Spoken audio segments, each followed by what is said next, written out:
Welcome to our channel. Today we how to download Bluetooth drivers for Windows 11 using Microsoft Update Catalog, full guide step by step clearly. Begin by opening your preferred web browser. In the address bar, type in Microsoft Update Catalog and press enter. Once the page loads, locate the search box in the center of the screen. In the search box, type Bluetooth drivers and hit enter. You will see a list of available Bluetooth drivers for various devices. To narrow down your search, note the version of Windows you are using. Look for drivers that specifically mention compatibility with Windows 11. Click on the appropriate driver link that matches your device specifications. On the driver page, you will find details about the driver. Make sure to check the driver version and release date. Click the download button next to the driver you want. A new window will appear with a link to download the driver.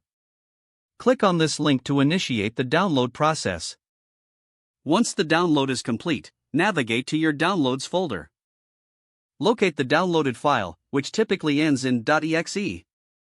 Double-click the downloaded file to start the installation process. Follow the on-screen instructions provided by the installation wizard.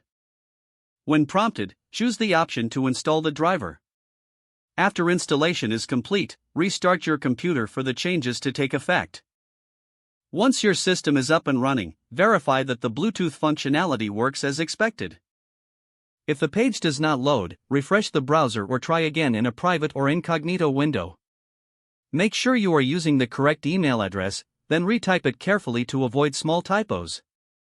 If your password is not accepted, use the reset option and create a new strong password you can remember. Check your spam folder for verification or security emails, then complete any requested confirmation steps. Enable two-factor authentication if available to improve account security and reduce unauthorized access risk. After signing in, review your profile details so your contact information and settings are accurate and current. If you see an error message, note it down and try again after restarting your device and internet connection. Log out when you finish, especially on shared devices, to keep your account and payment information secure. Don't forget to like this video and subscribe to our channel for more step-by-step tech guides.